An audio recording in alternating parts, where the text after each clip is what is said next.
Inner Expeditions podcast.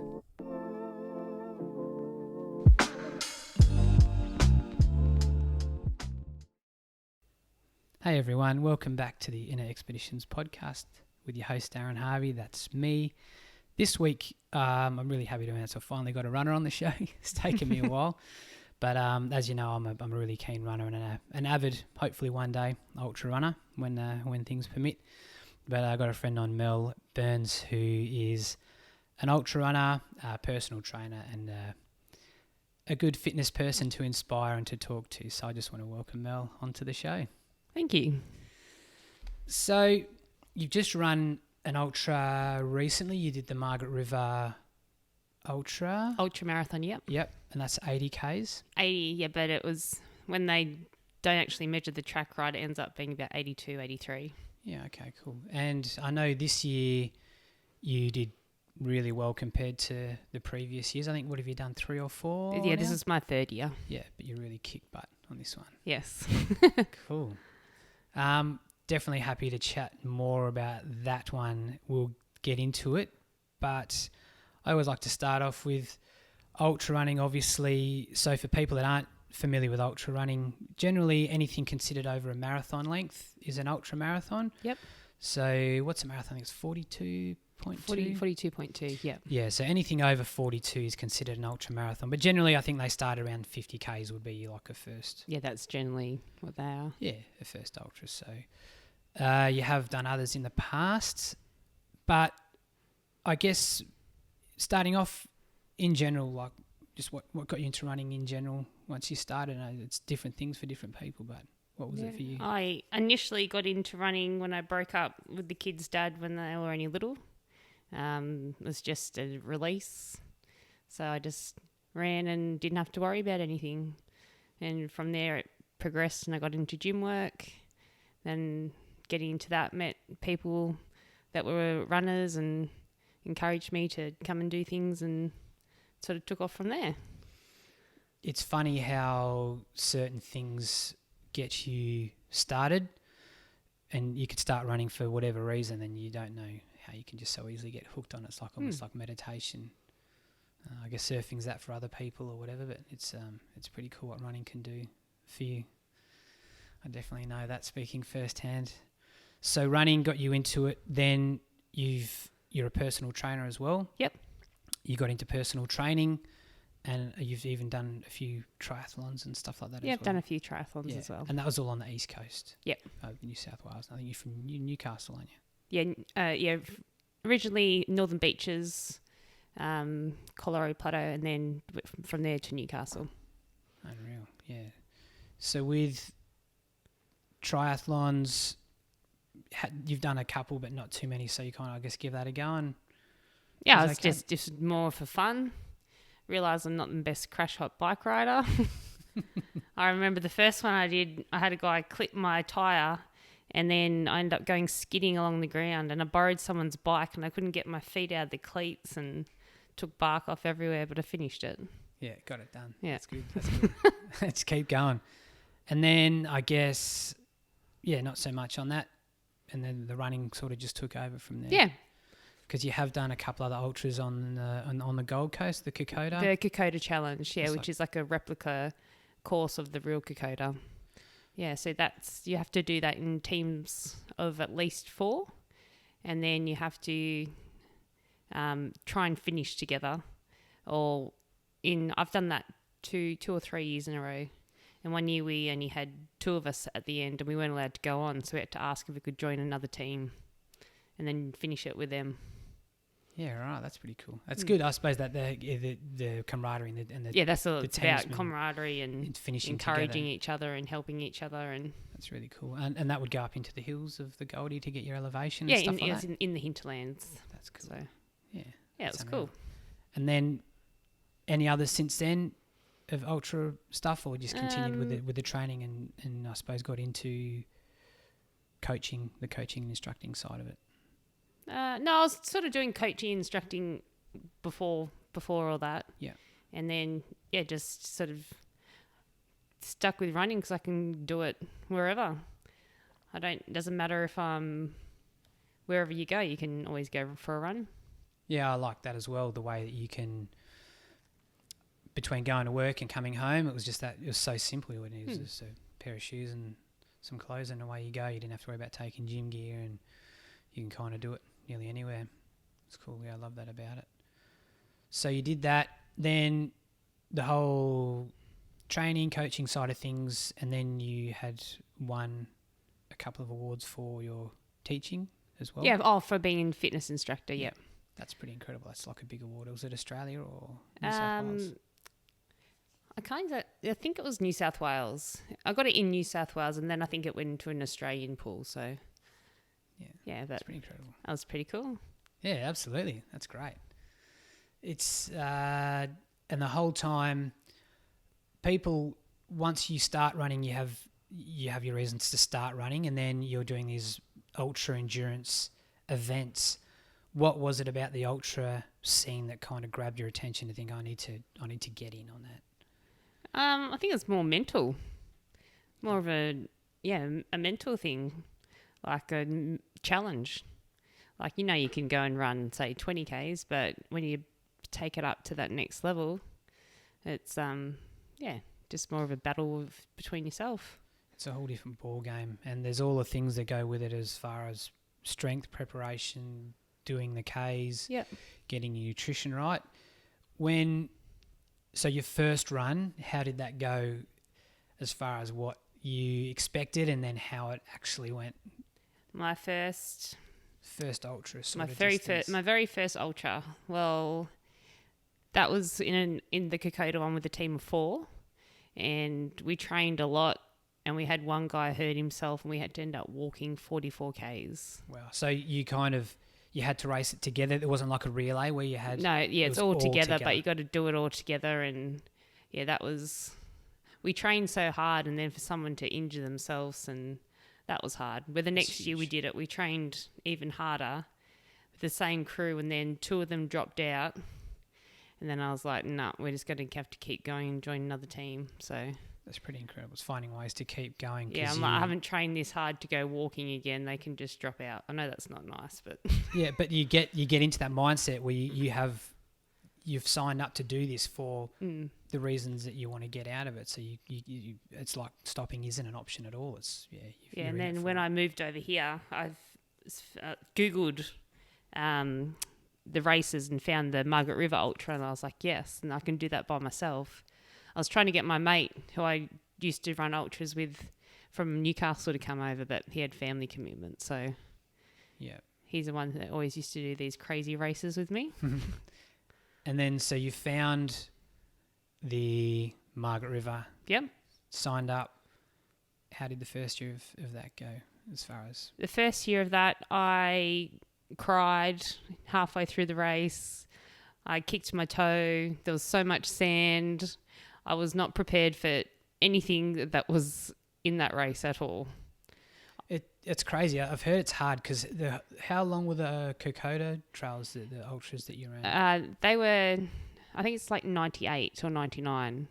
But close, the Margaret River one's the hardest I've ever done. Even though I think it's like 82 Ks. Yeah, 82. All of that sand. I remember speaking to Justin, your partner, and he was saying when he was crewing that first year that you had no idea there was just so much sand involved, and psychologically alone that just really played such a huge part in your mind game. And I wasn't mentally strong enough, I don't think, for that. But you still got it done. Yeah, got it done. Where do you go when you didn't expect it, you cooked, and like say you cried and you break down? Like, where do you go to get it done to keep going in your mind? I think you just got to be a bit strong and just go like, snap out of it. Come on, you're doing this. You just break it up into, that's what you do. In the end, I was breaking up into checkpoints because you run a certain distance and then there's a checkpoint and then you can see. There's like an aid station there and you get support and you can fuel up. And you see whoever's there for your support crew. So then I was just like, come on, even if I've just got to walk it, I can still get to the next point. And then you just sort of talk yourself through it. I was talking to my legs saying, come on, you're strong, you're good. Or at the end, I was like, you can have wine at the end. So, and you get through that, you've had, you go and everyone has different places they go. And some people get really dark and moody on themselves, and it's always different, I suppose, your motivation, but you get through it. Race prep, how do you prep? I mean, I see you run all the time here, and if it's hot, it doesn't matter. You're out there just running. What goes into your race preparation? Into my race prep? Well, this year I did it a lot differently because the race got pushed back because of the COVID. So I got to train over winter, which made a huge difference. So I did a lot more trail running. I did some soft sand running, and at the lighthouse I was doing efforts running up and down that. So a K running up and a K running down. So I think I got up to 10 efforts of that in the end. So yeah, it was good. It's cool. And you smashed, so because your first year time-wise probably a bit longer than maybe what you would have thought. Yeah. Then your next year, how did you go in your second year? My second year I was injured. Yeah. So I was running on the beach and I kicked a rock and I think I did my glute. Yeah. And then my dogs got sick and the second year was not good. The second year I think I put on a lot of time.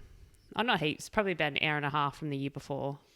Yeah. Where this year I took 3 hours off my time from last year. That's pretty incredible. Yeah. 3 hours. I mean, to beat a PB by minutes for most people is epic, but to finish 3 hours, and that just goes because you knew what you're in for, you knew what to train for and what to expect a bit more.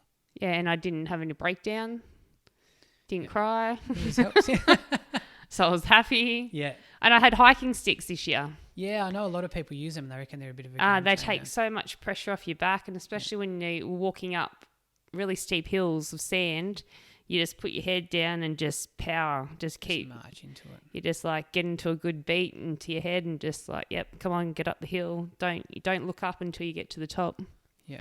So that's why for that top. It's pretty incredible. Yeah, it was good. Yeah. Or even when I was running on the sand, I found I could run for like a minute, then I'd walk for 2 minutes, run for a minute, walk for 2 minutes, because there's just kilometres of sand, soft sand. It just must be daunting just looking at that. Yeah, so you don't. Yeah, you just don't think about it. No, you're just like, all right, we're going to get through here. What's my best way to do it? All right, we'll run for a bit. No, my legs are getting tired. Okay, we'll walk for a bit. Put your head down, using my hiking poles and sort of just power through. Just shut it out, zone it out. I've got a friend, Elliot, and I know you've heard of Elliot in town. Yep. He ran the 200 miler down south at the start of the year. He was saying just some stages it was just as much as just one step after another. And I've heard of other people just saying the same, just literally one step at a time, just to keep those legs turning over and not really thinking of too much else, just until you get it done. Yeah. Because what else was there? Mugs, and you finished that. Also, I guess nutrition-wise, through the race, like when you stop at your aid station, you take your own aid. I know they have stuff supplied. Yeah, they've got stuff there. I found probably the first year I didn't eat at every checkpoint, and I'm someone who needs to eat, otherwise I just fall into a hole. Yeah. So I make sure I run with gels and lollies and have water and electrolytes every hour. Yeah, that's killer. It's key. And then at the checkpoints, it's just whatever is there. I think I had a banana the first one. The second one was, I think I had chicken noodle soup. Do you find it changes what you feel like while you're out there running? Like yeah, sometimes. And my biggest problem is I'm not hungry. I have to eat because you need those calories in you to keep you moving. Yeah, I know with keeping you feel like different things. Like sometimes you might feel like something sweet or salty, but all the things that you're having, like your gels and all your energy supplements, are so sweet and rich and full of calories. They are hard to stomach, and then your stomach kind of shuts down anyway because it's going into shock. So definitely keeping yourself fueled up is a hard one because it's what your body's screaming out for, but you can't get anything in. Yeah. Definitely found that.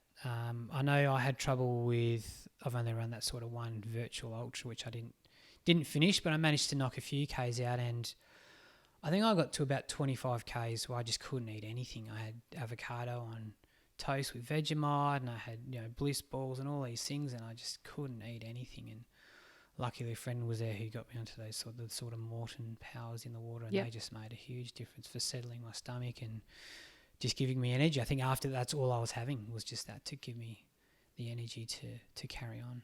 I took protein bars to the first time I did the Margaret River Ultra, and it was that cold that the protein bars were like hard. You couldn't even eat it. You'd break your teeth.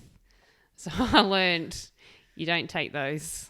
Yeah, I guess you learn what works for you and what doesn't. Do you have anything that you really, set routine now, when I start, this is how I lead into it, and have a routine for the race and your prep and stuff like that?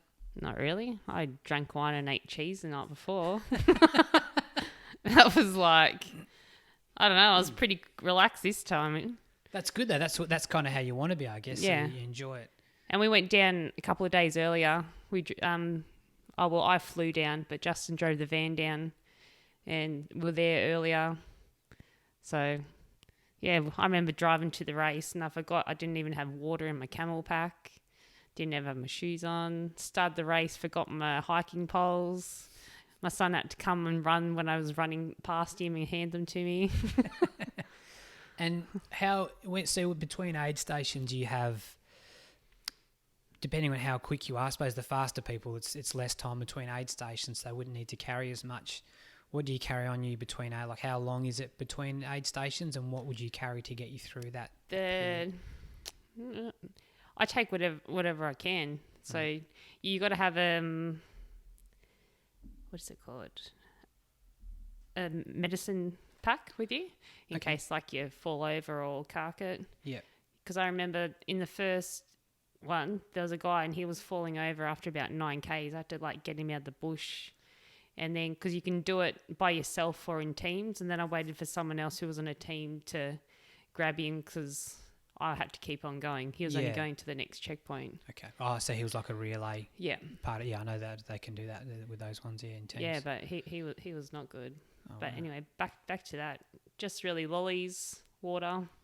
Yep. And you like, I know you like. I know what I have. Yeah. Coke. Yep. I've heard that's good. Flat Coke is like the best drug, better than any drug you can have in the world. I've heard so many people say that it Flat is Coke. Yeah. the bomb. Yeah. So after about 30 Ks, that's when I start having sips of Flat Coke. Okay. Because, so many people have told me that. And I've heard a lot of circles, they talk about pickle juice as well. People love pickle juice. Oh, my partner Justin loves that for cramping. Yeah. I don't have issues with cramping. Okay. So. And then you're carrying, I know I wear like a vest, like a running vest. I've seen you run with your belt. Do you have like a running belt, or is that similar to what you run in? No, that's when I train. Yeah. When I train, I have the running belt with the drink bottles on it. Yeah, in the back. This is a camel pack. Okay. So I can carry like 3 litres of water, and then your lollies, a little Coke. Yeah. It's like your little buddy that you take, just knowing that it's there. Yeah. Yeah, it's such a fun. I've heard that. Even some people say non-alcoholic beer. Oh, it's good for the carbs, because the one thing I noticed with all of the gels and anything that you see, they've got maltodextrin in them, which is, I think it's from maize. It's a carbohydrate. Oh, okay. Yep. And beer has that in. It's a carb that's in beer, and guys are like, maltodextrin, that's in beer. Like, that's so cool. And they reckon it's one of the good carbs to have. So a lot of guys are like, man, like non-alcoholic beer. I know some people probably. I know. I think in the Delirious West they give you a beer at the last checkpoint. They give you a can of Emu Export, which makes things a bit tough for that last extra bit. I think Elliot friend he ran his first one, and he had to have a stop and have a little bit of a sleep. I think on the last to the finish line after he had the can of beer. That's pretty cool. But I know I have heard a few people say that beer is a good one as well for those carbs. It's funny. And training. So you did that. You carry those through. And then post-race, anything in particular? Do you get calories straight and you eat more? Or what do you find you like to have after a race? A bit of a celebration as well maybe? Or just get the food in, get the recovery happening? No, I'm not really conventional. I had wine And then we went back, and then I found after this race I didn't want to chew, so I ended up just having mangoes, wine and mangoes, and going to sleep. Because the boys were eating meat, and I'm like, I don't have the energy to chew it. Yeah. So. Yeah, I found obviously not eating meat now, but after being so used to not doing it, it's like, oh man, that's a lot of work not to just eat, but for my body to try and work off to get that. But then the next day I made up for it. The next day I was hungry. Yeah. So I just ate whatever. Whatever you get your hands on. Yeah, whatever I wanted. The good thing about being in Margaret River, I suppose, is that you are in an area that you can enjoy, good food and culture down there. If Elliot, after he ran his 200, hopefully I can get him on when he gets back to town to talk as well, because that was his first one ever. He's vegetarian, and he said he ate 2 whole chicken carcasses. Oh, after he finished? Yeah, just completely. I think like the next day or that day later on, he just devoured them like no hesitation. He just absolutely destroyed them. Oh, he would have burnt a lot of calories definitely. Running that far. Yeah, what they reckon you burn like 500 to 600 calories an hour or something, hey, when you're running? Something like that. Yeah, I think your body can only ingest like 150 to 200 or something like that. So a bit from what you're eating and a bit from your body. Yeah, I know a lot of people talk about. I know I have been working on training that in that aerobic zone, so you're not working too hard where you're fueling yourself on carbs and sugars. It's more body fat that you can, if you can train in the right zone, which is a lot slower than what you normally would train at, but it's called optimized fat metabolism, OFM. I think it might be similar to like ketosis. Yeah, it's along those lines where you're teaching your body to fuel itself on fats rather than the carbs. And there's a guy, I think he's on Instagram, he's called the Low Carb Runner. He ran a 100-miler recently. He was the first person to run a 100-miler on no calories. On no carb. Oh, wow. Yeah.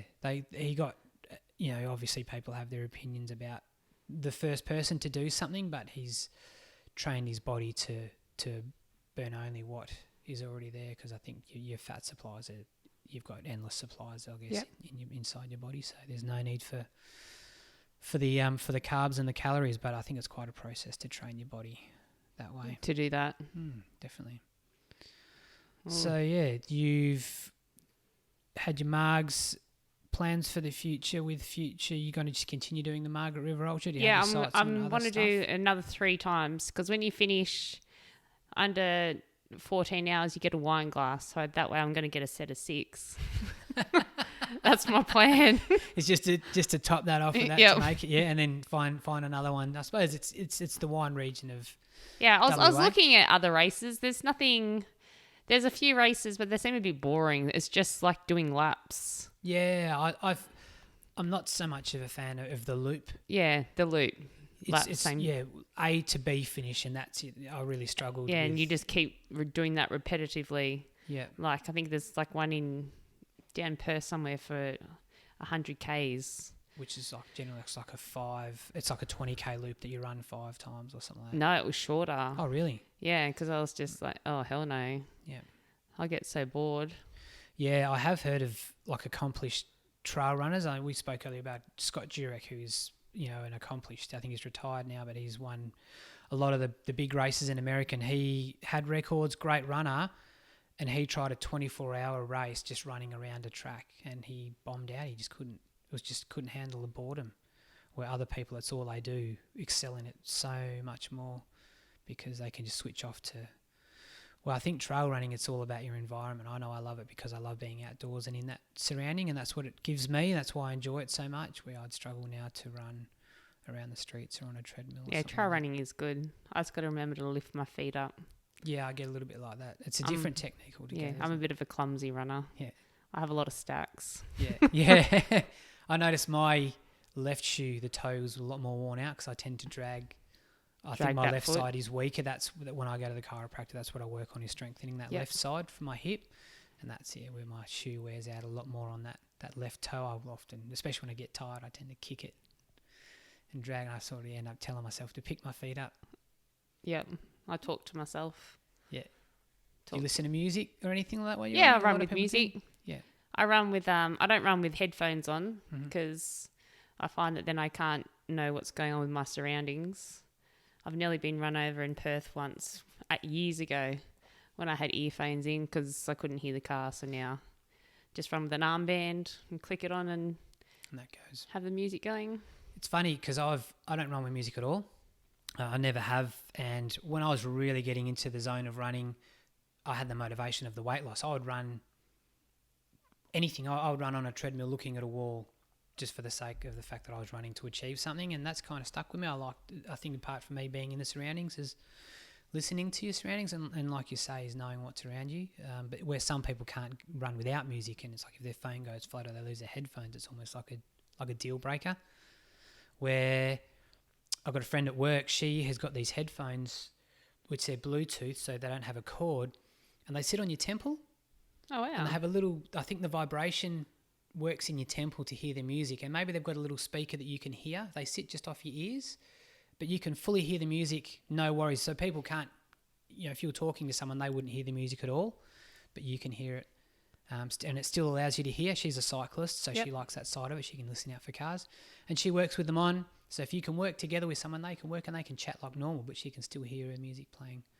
It's really quite interesting. You might think she's listening to you, but she's really listening to her music. Yeah, but but she apparently she's saying she can hear you at the same time. It doesn't interfere with that, which is pretty cool. I'd never heard of that one before, and I think occasionally maybe once or twice if I'm enjoying myself out there. I've got my phone in my top pocket of I wear a vest, the running vest, and I'll just have my music playing through the speaker on that. But generally, not so much.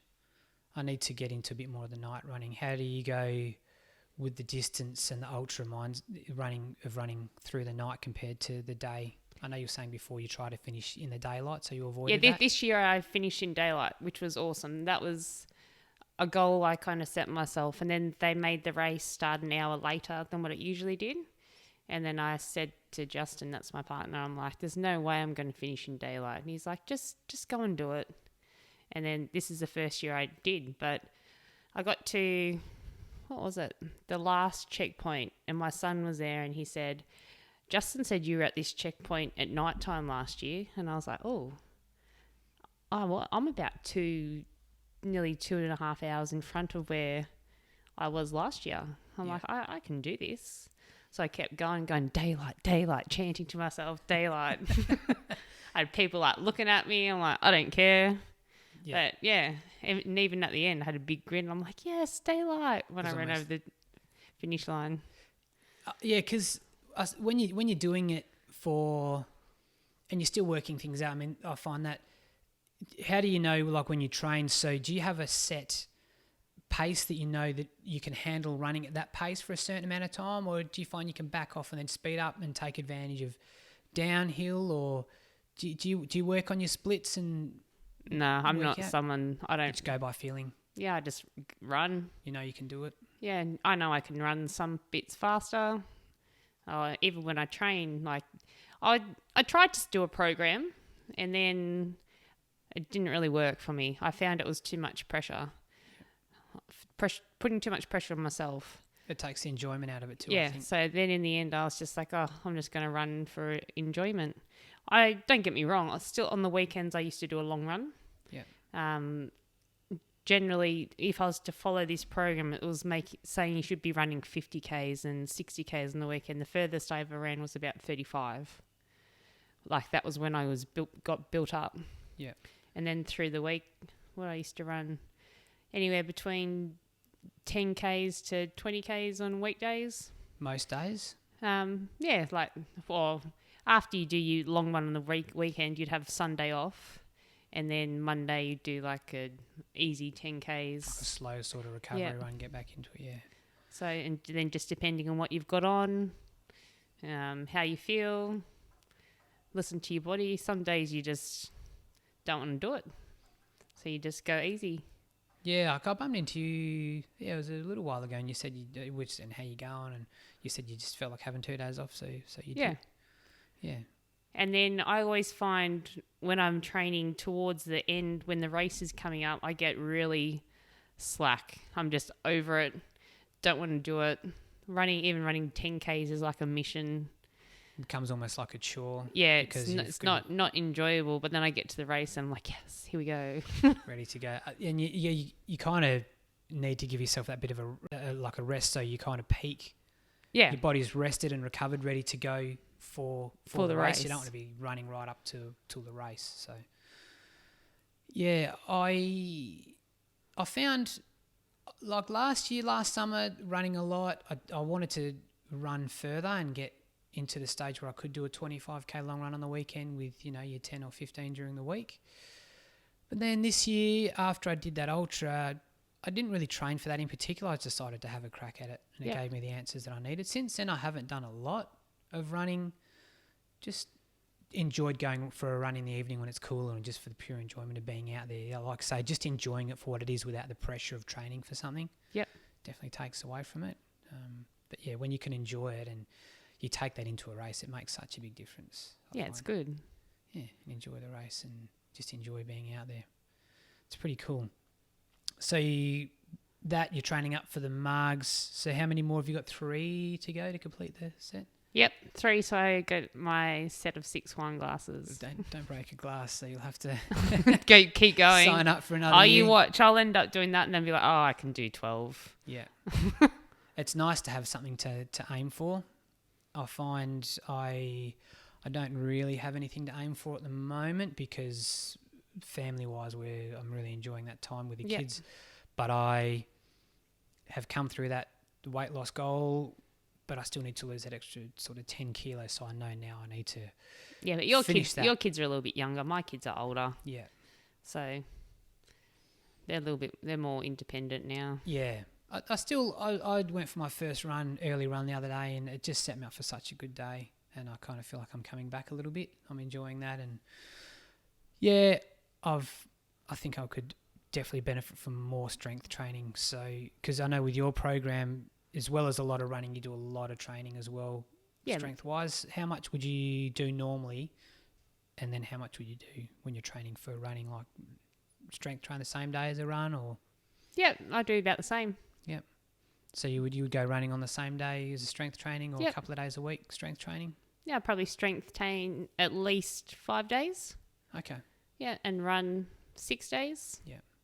If that's my body is feeling like it. How you feel, yeah. You get to know yourself and what you can handle, I suppose. For me, it's a whole new thing where before I was strength training on the days I wasn't running because my body just wasn't used to it, when now I'm sort of thinking I need to do strength training on top of running, maybe 2 or 3 days a week. Just to get... What I did realise at the end, getting towards when I was doing big Ks, my knees weren't liking. I had to be careful on my strength training. Like I couldn't do real heavy squats and lunges with weights or anything like that because my knees just too much. Didn't like it. Yeah, it's funny how you get your body and you get in tune to your system. I know when my knees start hurting, it's because my quads are hurting. That's time to start eating or to start putting something in my system. And as soon as that's done, my legs sort of come good and my knees stop hurting. I enjoy the downhill less for that reason. For the impact? Yeah, I definitely... I love running downhill. It's heaps of fun, and downhill running was never something I was really that good at, though I didn't think I was, so I started looking into it, and I'd obviously already overhauled my running technique, but then I started looking into improving my downhill technique and turning it into a positive, which I love now. Downhill trail running is so much fun, but when I get tired, my knees really start to hurt. Oh, so when I was training, I was doing the Lighthouse once a week. When I was doing that, uphill was hard, but then downhill was just like, yes. It's like free energy. And because it's like a K of just pure downness, I tried to run that pretty hard so that my quads got used to impact and... Yep, and it's almost like suspension. Yeah. I guess to soften it, because the Lighthouse is... So here in Exmouth, we've got a range. We live on a peninsula, and on the inside of the peninsula is town, and then you go around the northern tip of the Cape, and then you go around to the other side of the west side, which is the reef side and the ocean, I guess the reef side. Yeah. And in between town and the ocean side is a range. They call it the Cape Range. And at the end of the Cape, there's a lighthouse. and it's a pretty good hill to run up and down. Yeah, it's good. Did you do the actual Lighthouse Road trail or the one that goes up the back trail? No, the actual road. That's pretty gnarly. Yeah, so there's the beach down the bottom there. I think it's Hunters. Yep. Yeah, so nearly from the car park there, I'll start there, run up. I have to touch the barrier at the top. Don't ask me why, but that's what I had to touch, and then I'd come back down again. How long is the... That's a K from just near Hunter's car park all the way up to the barrier is about a K. Okay, that's pretty solid. And you do that how many times in a session? In the end, I was up to 20. That's incredible. So 20 Ks of running up Yeah. and down hill. And do you know what the elevation? I wouldn't have a Report clue. that? No, Sorry. it's pretty decent though. It's pretty steep. I know you can run from town across the range as well. Yeah, I've done that on Yeah. the Exmouth to Yardie track. Yeah, that's pretty good. That's about Yeah. 20 Ks as well. Yeah, Something like I think it was about 23 or 25 from my house. Yeah, and then did you go through the lighthouse to the road as well, or did you stop at the lighthouse and get picked up? I just got picked- at the caravan park. Yeah, I just got picked up. Yeah, that's a good fun trail. But this winter, next year in winter, I want to go over and back. Yeah, that'd be pretty cool. I'd like to do that at some stage as well. I did it with a friend. I really didn't think I was ready, but I kind of performed a bit better than what I thought and got my fueling right, and it was really good fun. And I know a few people that have done it now, and the mountain bike guys get into it, and there's some pretty crazy hills that are tough enough on foot, let alone hurling down 100 miles an hour on a mountain bike, that's for sure. No, that'd be scary. It's scary enough when I stack it. Yeah. I'm a pretty good stacker. I'm always falling over. I always tend to fall over in front of people. Oh, I fell over in the race just gone and fell over pretty good. I had all these people behind me. They're like, "You're right." I'm like, "Yeah, don't talk to me. Otherwise I'll cry and I'll be right, dust myself off, And crying slows keep you down. going." Yeah, you can't stop and cry. All you do is take some Nurofen and keep going. Yeah. Oh, that's what else. Nurofen in long races. After about 30K, I usually take 2 Nurofen to keep going. Okay. That helps big time. Yep. So I always take salt tablets as well. Someone always said to take salt tablets. I try and take 2 an hour on the hour just to get the salt back into your system. But I've just got onto that new Tailwind supplement. So that's just instead of a gel, you just pour that in your water and have 2 scoops in 500 mils an hour or something like that. And that's got electrolytes, salts, and It's got everything your that calories in it. yeah. Yeah. So I've got an uncle that races. He's in his 60s. I think you might have met him in Margs. He did the same race. Yep. And he finished in, I think, 10 hours, 20 minutes or something like that, which is pretty solid going. Yeah, that's good. Especially for someone in there, I think he's 64. That's impressive. 63, 64, yeah. And he said that's all he takes. He doesn't eat anything. He doesn't take anything else. He literally just has that with his water and he'll Off run he all day goes. on that, which is pretty cool. It's nice to know that because, yeah, it's when you can dial in your nutrition, it's definitely a good one to keep it simple. I think he's going to do the 200 miler this Feb. I think it starts in Northcliffe in Margaret River and goes through to Albany. So he's training up to run that this year, which is pretty awesome. Hoping to catch up with him over Christmas and have a chat. That's Maybe good. check out a few trails down in Albany, which I haven't had the chance to do before, so that should be really nice. Yeah, that was really cool. So you got your trails, your ultras, your teaching in town, you got your classes, you've got your new gym set up. Yep, just at home. Yep. So I haven't actually had a look yet. I've got to come and actually do some workouts and check it out because Yeah. you do training in the park as well. I always see you training Yeah, in the mornings. people there. Monday, Wednesday, Friday mornings, and then I've got my little gym set up. I've been waiting to get like an all-in-one machine that I can order that now. So Is that like an elliptical kind of thing or no, like like a Smith's machine, like a weight machine? yeah, but all in one. Okay. Yeah, so you can do like squats, chest press, pec flyers, Yeah. tries, everything all in one. So It's pretty impressive what you can do in a small area now with how you can store and stack your weights and stuff. How nice is it to be able to design your own setup and have it? Or how big is your space that you have at home? I think mine is 8x6. Okay. And you So can it's- fit a fair bit in that. Yeah.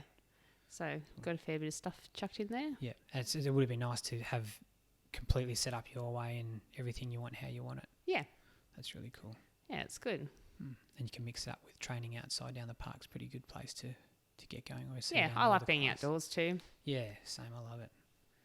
Awesome. Yeah, well, I definitely need to sign up because I find for me, running motivation, not a problem. It's for me, the strength training is where I need that motivation. Yep. I can do it, but I don't do it anywhere near enough as to the point where I start doing it again and I get sore. So And then you're like, no, Yeah. that seems to be a lot of people's problem. They come, I'm like, you're going to get sore, and then they don't come back. Yeah. It's a funny one because so many people, and I've even had people approach me recently where they've got to a point where they know they've had the kids and, you know, they're probably a bit of the dad or the mum bod going on, and they just find it so hard to get going again because you kind of find yourself psychologically getting yourself prepared to start something, and then when you do start, you're that keen, you kind of go hard, you get sore, and then it's all over. You're a good trainer. How would you advise anyone that's thinking that way to start easing into something that's sustainable they can keep going with? I just tell them, look, you're going to get sore. Try to tell them to go for a walk the next day. Yep. Just really, how much do you want it as well? Like, of course you're going to get sore. You're going to do this, but you just got to keep coming. It gets easier. It always gets easier. Yeah, I'd always say just to put your head down for like the first 2 weeks.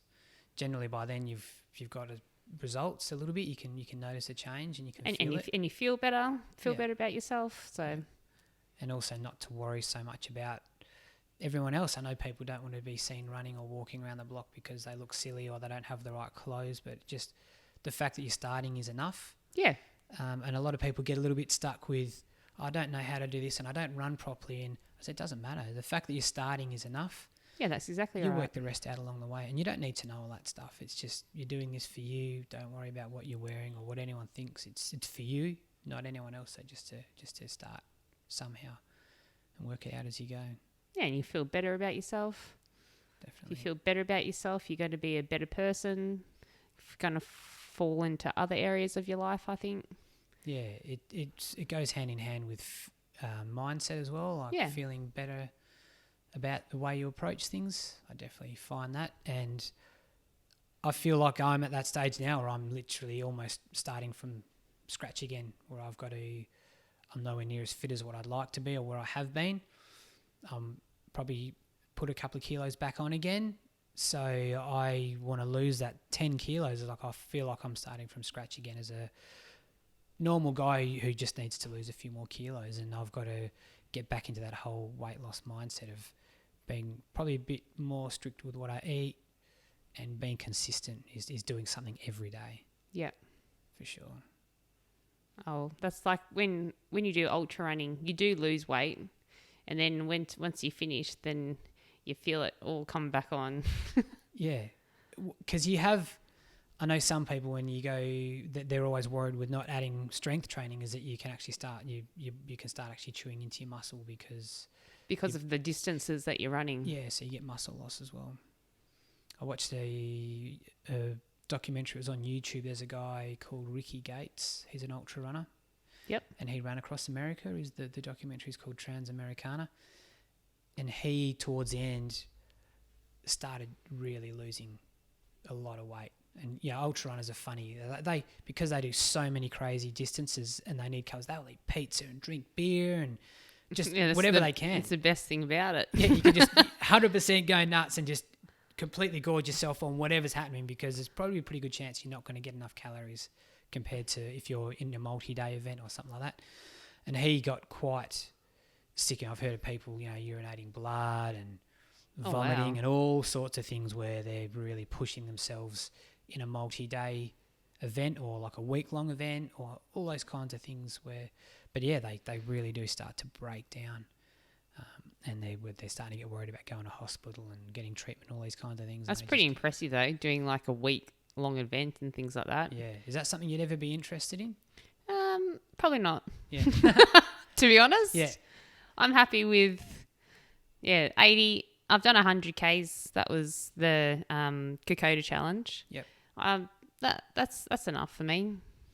Because I find some people just keep wanting more. They'll do a marathon, ultra, multi-stage, like really, completely breaking yourself down. Yeah. I started off with marathon. Yeah. And then I think I went marathon, then a 50K, which is classified as an ultra. Yeah. And then from there I went to the Kokoda. And yeah, I'm happy with that distance. Cool. It's funny what works for people. Is what they Yeah, like. everyone's different. Yeah. And I also find if I was to do like a 200 miler, the training would take over my life a little bit, and I like being social and enjoying life. Absolutely. A little bit too works. much. Yeah. But you can do it because I know some people, I've got friends and they would rather run or walk off and enjoy eating what they want to eat than watch their calories and do. Yeah, well, not a lot. that's me.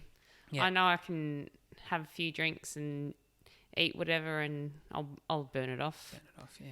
I've never been one to watch what I eat. Oh, I shouldn't say that. I eat healthy. Wouldn't see me like eating burgers and things like that. But then if you want to, you can.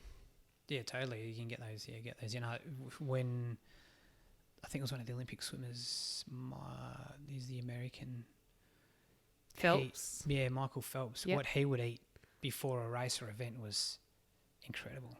Just whatever he could to get those calories in, like huge meals of McDonald's and burgers and chips and all sorts of things. It's pretty crazy. But he burns it off with that sort of performance.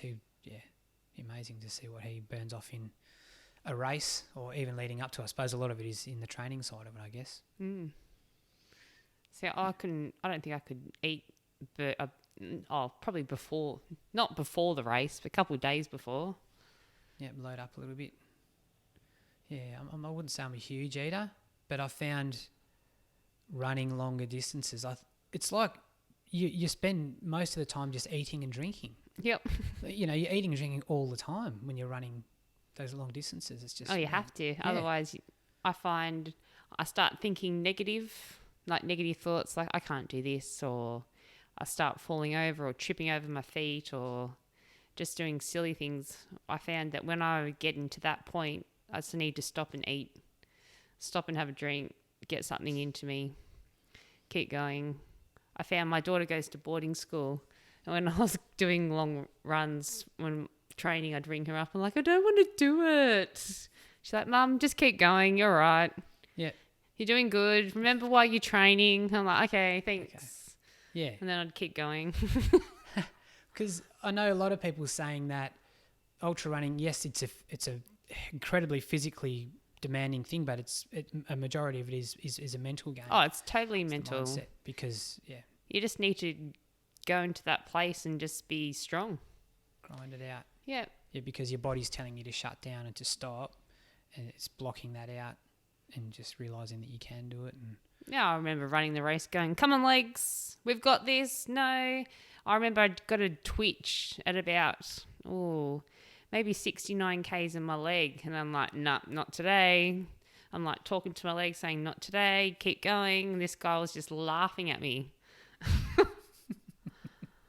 you find he's saying something to himself a bit further down the road Oh. and stuff. But working through stuff, it's pretty cool. Oh, what else did I do? Oh, I took some people the wrong way. I added an extra K on by taking these people the wrong way, not following the markers properly, and we went off to a bush and got to a cliff. I'm like, ooh, yeah, don't follow me. Yeah. Off we go back that way. Just put in some extra Ks. Yep. Why not? Just do that when you're doing an extended ultra. Yeah. Anything else you got to add for any reason at all? Just to people out there that are thinking about doing something, or they're thinking about taking something to the next level? Oh, you're more than capable of doing it. Never say never. You're never too late to start. You're never too old to start. And you can do anything you put your mind to. Yeah, and the fact that you're doing something, no matter what that is... Yeah, something's better than nothing. Yep. Start small and work your way up. Absolutely. And something you're doing today is okay, no matter what that is. And do it for yourself. Yeah, absolutely. Yeah, absolutely. Well, I think that's bang on for us. I really appreciate you coming in, Mel. I know it's been busy. It took a bit of teeing up with both of our schedules to get you in, but really appreciate you coming down. No, thank you. Thank you for inviting me. Sharing everything. We'll probably get you back on once you complete your 6-pack and see how the rest of your story Oh, went with that? yes. There'll be some more stories for there. Yeah, cool. Definitely go for a run at some stage as I get myself back on track and hopefully get into some classes with you and work out Yeah, for that'd be good. myself to get a bit stronger so I can feel like I'm capable of conquering those sort of more distances, I guess, which is something I'd like to do. Yep. Awesome. Sounds good. Great. Thanks a lot. And thanks everyone again for tuning in. If you're tuning in for the first time, thanks very much. Really appreciate everyone tuning in for a listen. I really hope you got something out of it. I always try and hopefully every episode's got something in there that you can take away, that if it's something you might feel like you're needing or just anything you might not have expected. But yeah, thanks for tuning in again. If you have, really appreciate everyone's following so far and people's input and everyone's support. It's been really nice already. I'm getting some really nice support and people getting in touch, letting me know that some things it's hit them right where they're feeling it. So please keep them coming. I'm always keen to chat with people and share experience. So thanks very much for tuning in. We'll probably get one more episode in this season, I think, before the end of the year. So yeah, keep listening out. Keep on the socials. I'm on Instagram under the Inner Expeditions podcast, and just check out my link in my bio for any audio options as well. So thanks very much, everyone, for tuning in again, and I look forward to speaking to you again soon. Thank you.